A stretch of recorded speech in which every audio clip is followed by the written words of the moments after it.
Hey, what's up, Junkyard? J&J.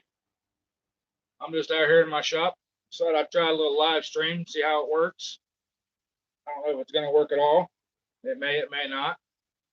But I'm cleaning up copper head gaskets. Hey, Tom.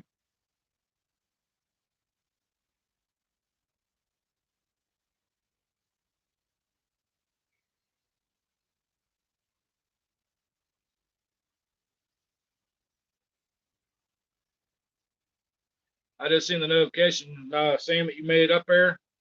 That's cool, man. At least you guys will be safe and out of the weather up there.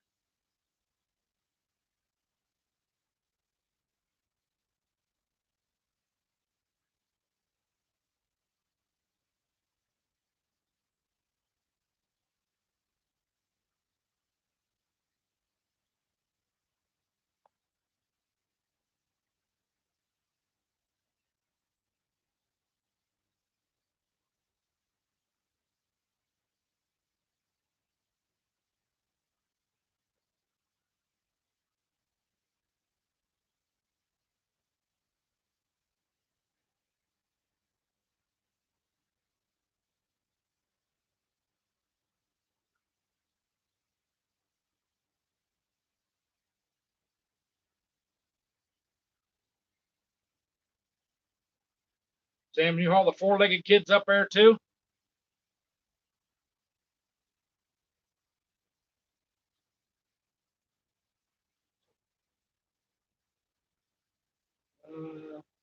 Kind of advice you need there, Tom.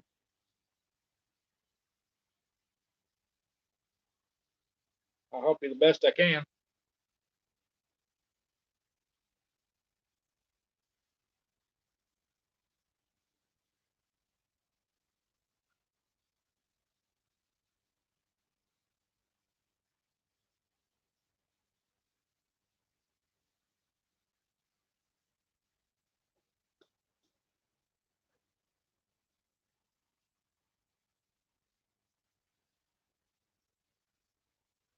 Yes, put the bad kids with the mother-in-law. I get you.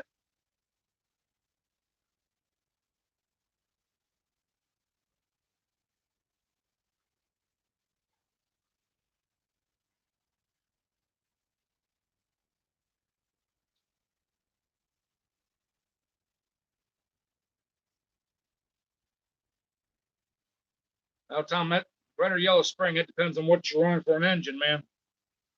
Uh, I would say just go with the yellow, the heavier one. Might be harder to push in and everything else, but you'll be guaranteed it'll grab. And that's one thing you won't have to upgrade if you upgrade the motor and stuff.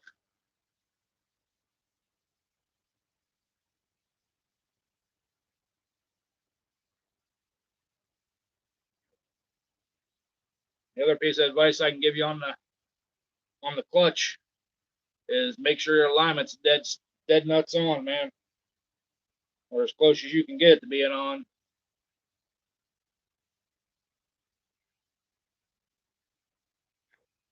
My buddy Mark was just having an issue with his about if not every hook, every other hook.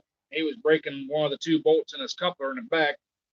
Here to find out after we got it tore apart. Was looking at it. A couple of or actually three of the bolt motors had come loose, and was letting it get out of alignment, putting it in a bind, and shearing them bolts off.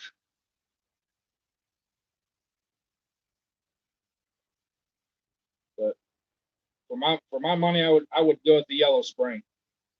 Like I said, it's gonna be a little harder to push in, but you won't have an issue with that thing ever slipping, especially if you're in a stock or hot stock class.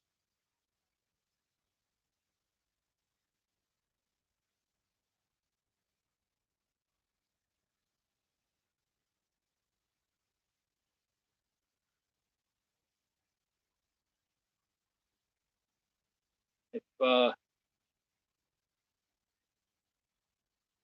if you're anything up towards a hot stock, I would upgrade to a Kevlar disc for the clutch disc also. If you want to spend a little more, go with a 3-puck or a 4-puck. Like I said, right now, if you got the money to do it, buy a 4-puck or a 5-puck. I know it'll be overkill on your motor if you're a stock motor, but if you have any plans on upgrading, it's cheaper just to replace puck discs than it is to buy a clutch now, and a year or two down the road buy another clutch set up, and then a couple years down the road buy another clutch set up. Buy what you can afford to buy now, the best you can afford to buy now. And that way, that'll save you one thing down the road.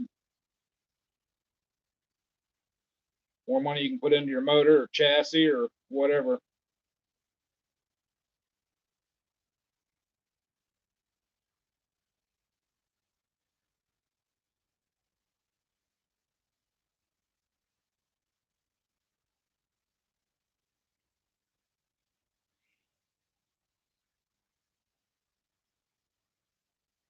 And one of these head gaskets blew out. That sealer they put on there, that's some junk stuff.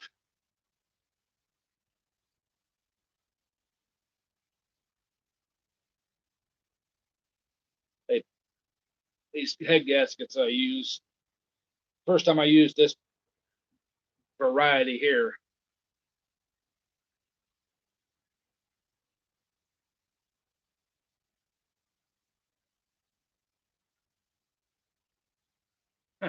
and smoked the clutch. Yeah.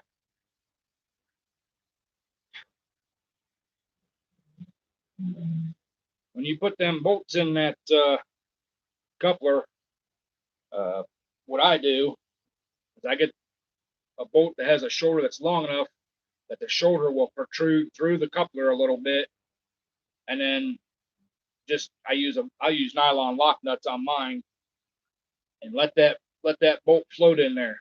Don't torque it down and twist it down. When you torque it like that, you're already putting linear stretch on that bolt and stress. And then when you put torque on it, it's easier for it to snap in half or break off.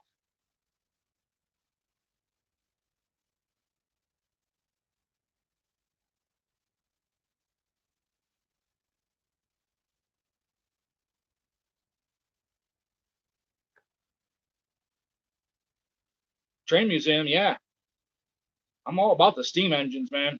I'd love to take a steam engine trip someday. Years back, I looked into one.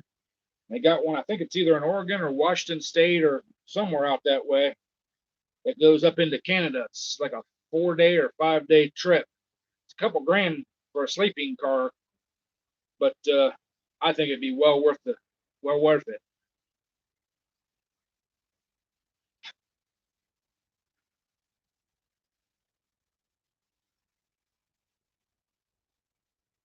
Yeah, Tom, I've been playing with these things for dang near going on 20 years.